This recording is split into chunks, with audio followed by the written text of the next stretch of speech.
Hawaiian Air, getting the Hartland team to Hawaii and far beyond.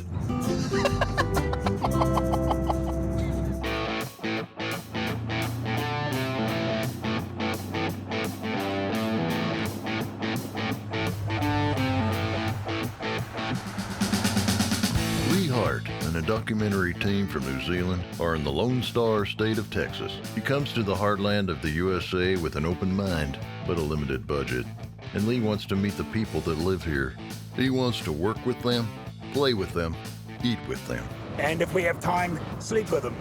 This is Leigh Hart's Hartland, USA.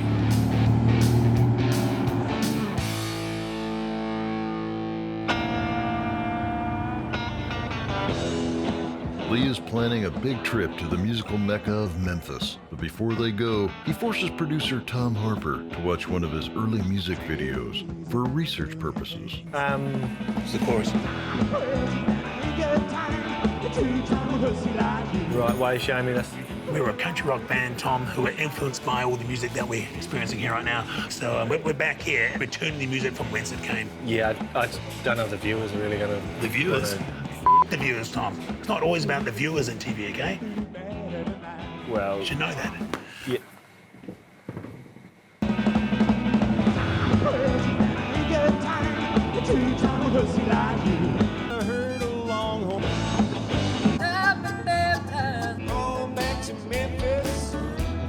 The team arrive in Memphis, home of the blues and, of course, Elvis Presley. As usual, Leigh meets up with an old friend from a time that neither of them can remember. Tad will be their guide.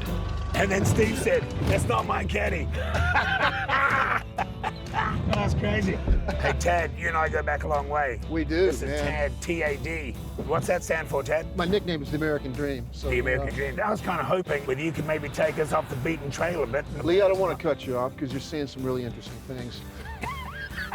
But this is Beale Street. This is the upper end of Beale Street. We'll have to drive down Beale Street, are we? I can do anything I want to do in a 55 Cadillac, man.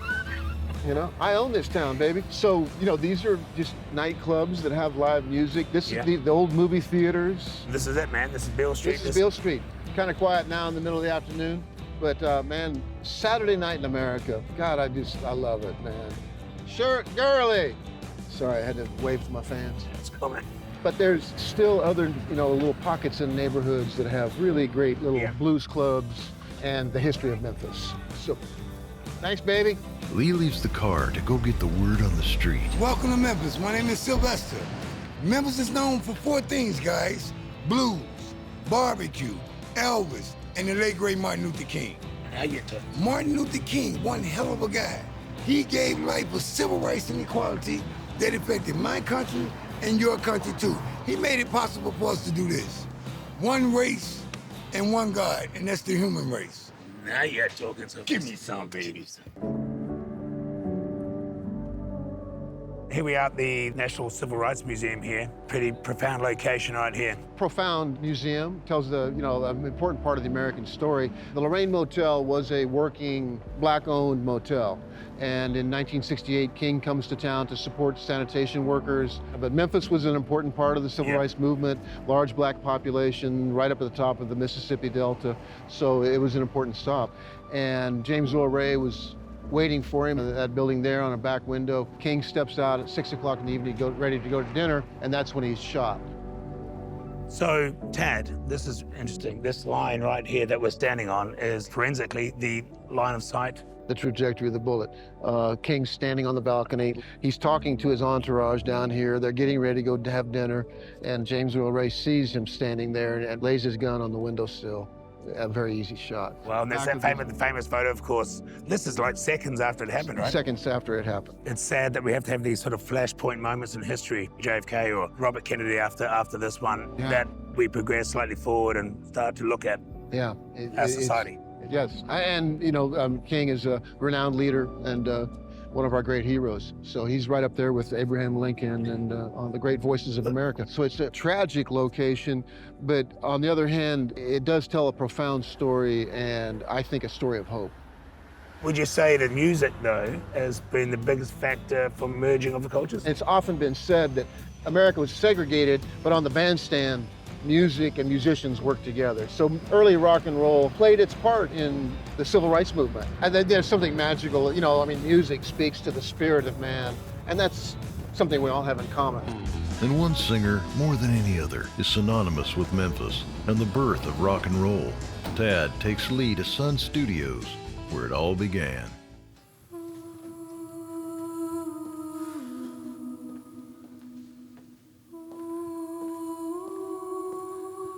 Well, this certainly takes me back.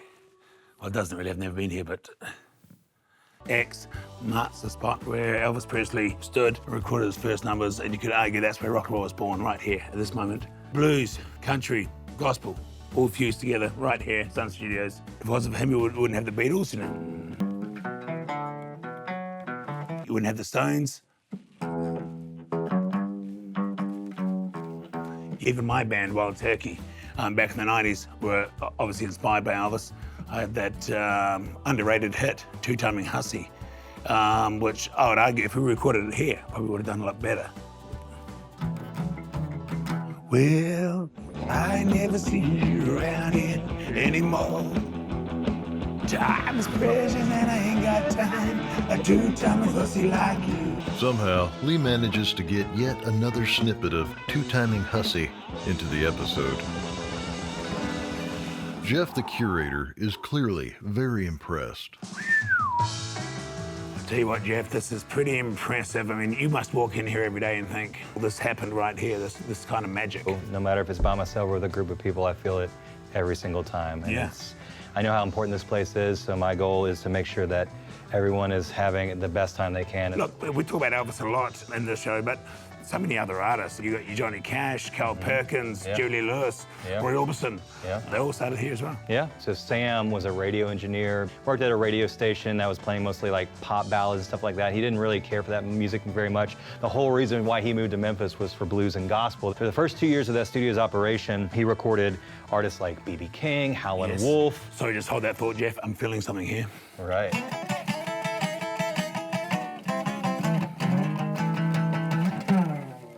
Carry on. Man.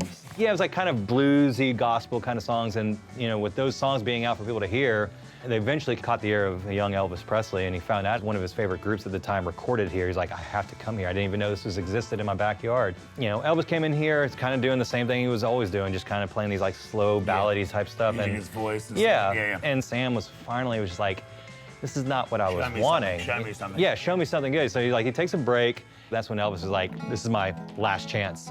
Yeah. And he started running around this room and playing a song by Arthur Big Boy Crudup called That's All Right. And then while they were doing that, Elvis kept playing it faster. Sam runs into the tracking floor and is like, what is that? They cut that song in a few takes, actually, and then that's a fateful night when he recorded That's All Right for the very first time. After the break, the musical journey continues. Night and day. They're open at night and during the day. The Hartland team are at Sun Records in Memphis. And one of the first artists to actually be signed to the Sun label was Mr. Carl Perkins right there. And we all know Carl was very famous for... Well, it's a one for the money. Three to get ready, now go cancel. You can do anything but lay off my blue suede shoes. There you go, man. Knock me down. Hey, is this the microphone that Elvis would have used? Everybody you can think of recorded in this microphone. Shall I stay? Would it be a sin? Wouldn't be many people that have made an ask themselves on that in Sun Studios like I have just No, that done. was the first time I ever heard anyone do this song here. That's Yeah. a big deal. I know, it is a big deal. Leigh can't resist playing Jerry Lee Lewis's piano for the next tour party coming through. They're impressed, but he's asked to leave moments later. This prematurely concludes the tour of Sun Records. Back in the Cadillac, Leigh and Tad talk engines. Dad, so you're running here with the old 55 Caddy? 1955 Caddy. Kind of donkey running under there at the moment. Don't tell anybody this back in New Zealand, but I dropped a 350 Chevy motor in it. Yeah, you're running through capacitors here. I tell you, no problems with the head gaskets. No, yeah. everything's good. That's about 4,000 horses there, or maybe Yeah. 8,000 Shetlands. Yeah, 8,000 yeah. Shetland ponies under that Right. donkey. Every mechanic worth their salt, man, knows how to work on a 350. And, Yeah, I remember yeah, I've worked on a a few 350 Chevy Motors myself. Yeah. None of those cars are driving at the moment. I'll tell you that much for nothing. The Cadillac was kind of the aspiration of the American dream.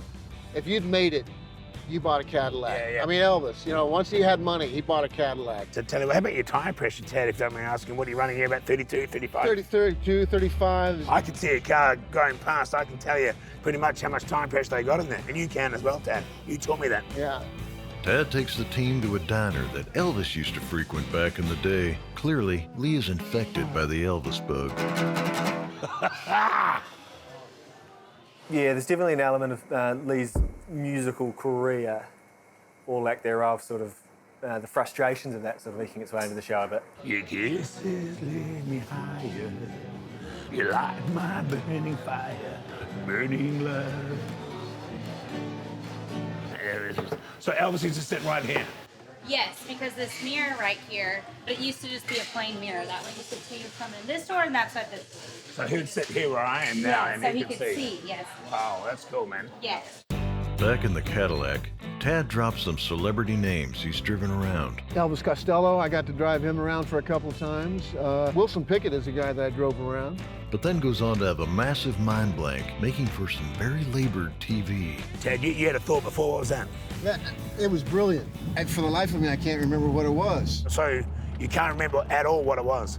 It's totally escaped me now, but it was a thought that was brilliant. And you said, oh, I'll remember, I'll remind you, and then you forgot it. And I can't remember what you said, so something to do with Memphis, I Two think. things are colliding, you know, and then... No, we did that. You said, I've got a thought, and I said, yep. Hold that thought. I remember you said, I hold said, that hold that thought. thought. I said, hold that thought. I lost it. I should have said, hold the thought, because you had the thought. Yeah. Luckily for the viewers, Leigh has secured a tour of Graceland. Every now and then in someone's life, you have a bucket list moment. You get to do something you've always wanted to do. This is one of those moments.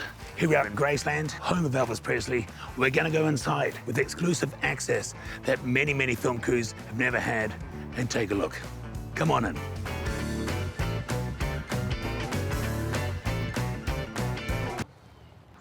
It's locked.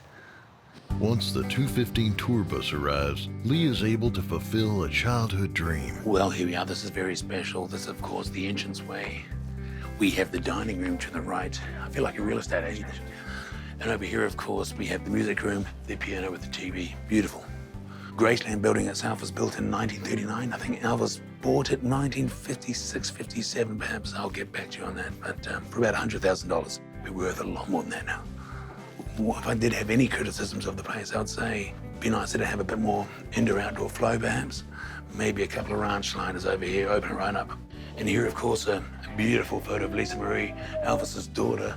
You know, it's easy to forget when you walk through here. This was a family home, and evidence all around here. Certain parts of Graceland are off limits, but Leigh pushes for as much access as possible. You know, Graceland is the second most visited home in America after the White House, of course. And much like the Holy Sepulchre in Jerusalem, where Jesus was reputed to be laid, many people from all over the world come here to pay homage. The only difference, I suppose, is that we pretty much know that Elvis was real. We have his records. Beautiful in here, isn't it? Well, what we're looking at now is the jungle room. It's my favorite room in the house. Of course, we have the tiki bar over here, and it was also one of Elvis's favorite rooms as well. He used to love hanging out here with his mates and having a good time and relaxing. You can see why. Again, a ranch slider over here probably wouldn't go amiss, but, you know, opening the back section up to the home as well. But as I say, I'm not a real estate agent. I'm not an expert. You know.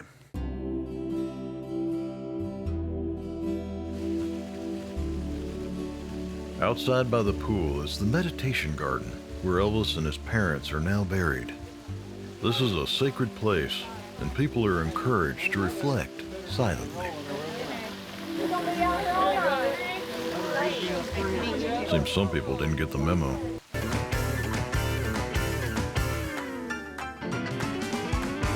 Planes, trains, and automobiles. I tell you what, that's what this show's been about.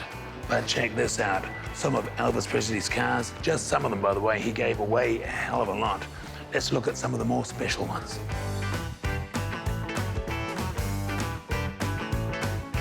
One of my most favorite cars of Elvis is this 1956 Cadillac Eldorado. Beautiful, isn't she? I tell you what, the 56 model, a good car, but there were some limitations. The old power steering could be a bit boaty sometimes. They fixed that in the 57 model. The solenoid sometimes used to plane up. A bit of timing issues as well with 56. Well, that was more the 55 model, but they sorted that out with a new fan belt system by the time they went to the 56. But beautiful car. The Mercedes 280 SL Roadster, beautiful car. This was a gift to Priscilla from Elvis in 1970. This car was prone to oil leaks on occasion, but also the fuel pumps were prone to wear out if you ran the fuel down too low, which many women tend to do. And that's quite common with European cars, but beautiful. Well, here we have Elvis's 1966 Silver Cloud white Rolls Royce, 12 cylinders of full-on power right there behind me, I tell you what. One issue with this model, though, of course, was that little push-in cigarette lighter inside there used to pop out well before it was heated up enough, but they fixed that in the later 67 model. And here goes perhaps one of the most famous of Elvis's cars, the 1955 Cadillac Fleetwood. This is one of the few cars that Elvis kept throughout his whole life. He actually gave it to Gladys, his mother. One issue with this model, though, of course, was the head gaskets. They tended to go on a regular basis. You'd have to keep changing those. They rectified it with the 56 and 57 model, but I'm sure Elvis could afford to do that. That was probably the least of his worries. His main worry is probably trying to get registration warrants for all these cars on a regular basis. What a pain in the ass that would be. After the break, the tour of Memphis continues. Snagachangi sausages from Grillstein's. If they're not Snagachangis, they're probably not sausages. The Hartland team are in Memphis, but how does producer Tom Harper think the show is going? It's going good. Certainly been a learning curve. That's for sure, learning a lot. I'd like to bring in some fresh ideas, some of my own ideas. Yeah, look, the last thing Tom should be doing now is looking for fresh stuff. There's no such thing, really. What he should be doing, really, is looking at some of my old stuff. Maybe Moon TV, even go back to Sports Cafe, Mysterious Planet. The best use of his time right now would be looking at some of that stuff, quite frankly. Kind of starting to wonder if his marriage breaking up sort of affecting his creativity, sort of dulled his creativity a bit. I mean, you know, if your wife leaves you for a carpet underlay broker, it's going to have an impact on you, you know, and you're out there shooting a show, you're going to be having a hard time. And then you add in the fact, I'm getting married in a few weeks. He doesn't seem to like that. Yeah, I know Tom's getting married in a few weeks, and good luck to him. You know, I'm not saying he's going to need it, but that's great. That's really good. You know, and it all starts off fun and games, I suppose. Hey, let's combine our bank accounts, you know. But then, of course, you know, the nagging sort of starts, and then the sex obviously slows up a hell of a lot. And the next thing you know, you're sleeping in the back of a Suzuki Swift for the last 6 months. But I tell you what, it's been good to chat. It's been good to chat. Cleared a few things up. Yep. 'Cause we've been healed by the hands of Elvis in the back. Elvis Presley is a huge global industry, and it all started here in Memphis. Justin Bieber, Eat Your Heart Out. Over 400 million albums in 1997. That's 30 years ago. Think how many more there would be now. Las Vegas, here we come. Take it away. Well, if it's jumpsuits you're into, you've come to the right place. This is pretty much Jumpsuit City. There's jumpsuits that Elvis wore through the 70s era. You've got the white Conquistador jumpsuit, the black Spanish flower jumpsuit with green stones. You've got the white flower jumpsuit, the black Spanish flower jumpsuit with red stones, the multicolour rain jumpsuit, the blue Tiffany, the Egyptian, the Cape for Egyptian parasuit, the blue Target jumpsuit from 73, and of course the blue Snowflake from 73/74, and many, many more. Las Vegas, here we come. I'll tell you what, Tom, one thing we've been learning on Hartland USA is just how big USA is. Tough to get around in the Cadillac, I tell you that much. How did Elvis do it? Well, he had a jet, 2 jets in fact. He traveled on that, in style, all the opulence, everything you need. TVs, beds, toilets, bars, you name it, all on there. Big toilet too. Not like a, you know, like a Jetstar flight where you got a little toilet. It's a big one. And you'll notice, of course, the logo on both jets, TCB, or Taking Care of Business. It's time for us to take care of business back on Beale Street. Memphis has got a lot of history. Certainly has, mate. It You know, certainly has. fingerprints, footsteps. That's what I love about the town. It's not just a neighborhood that's been recreated to It's make. just the thought you had before, was it? Let's pretend that it was. So, you know, in the closing shot, he finally put it together, man. Tad takes Leigh and Tom down to the mighty Mississippi. It's a powerful and spiritual moment. This is where the shit went down, man. The old lady of the river. Yo, Mr. Django. Oh, yeah. Mr. The River of Django. Song, man. Yo, Missy Lady. Memphis Mary. Yo, Mississippi. Yo, Mississippi. Yeah. Yeah. Yo, it's the Django. You got the spirit in you. How could it be?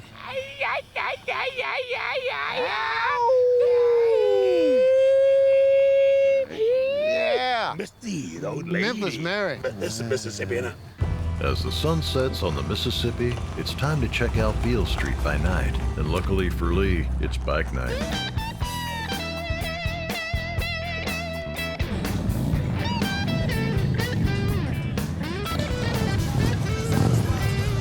Whenever I come to Memphis, I always try to time it with bike night. It's a huge night. Party goes off. Let's check out more. Just show off the bikes, have fun, meet new people. You get all kinds of bikes, every kind of bike here. You even get the homemade bikes around here. Oh yeah, Wednesday night it gets busy. What's Thursday gonna be? Lime scooter night, maybe on. Tuesdays hot rods, Thursdays it's the Jeeps. Jeeps. That's pretty shit. Who the hell buys a Jeep? That's weird. Leigh wants to get amongst the music scene in search of more rock and roll. I grew up singing in the church, man. That's how you taught to sing, My grandmother was a deaconess. She's a great singer. I learned how to sing there, it just kind of kept it going. And when I moved here, started singing blues. Memphis is full of soul, man. Just great music, great artists come out of. Used to spend my nights down in the ballroom. All these styles come from blues. But the thing is, it's like old school soul music, gospel, and blues they're all sisters. They all started in the same place, in the fields, in the cotton fields. I come from that same shit, man. My grandfather was a farmer from Louisiana, and it's just natural, so it's a good fit, yeah. Well, you're down in the home of blues.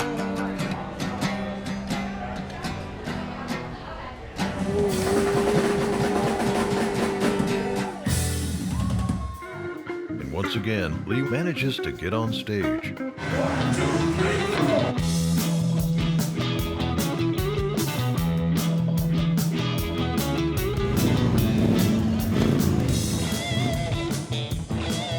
Next week, Leigh and Tom are at the Grapevine Festival. They shed new light on the JFK assassination. You've been watching Leigh Hart's Tragic TV. And much, much more.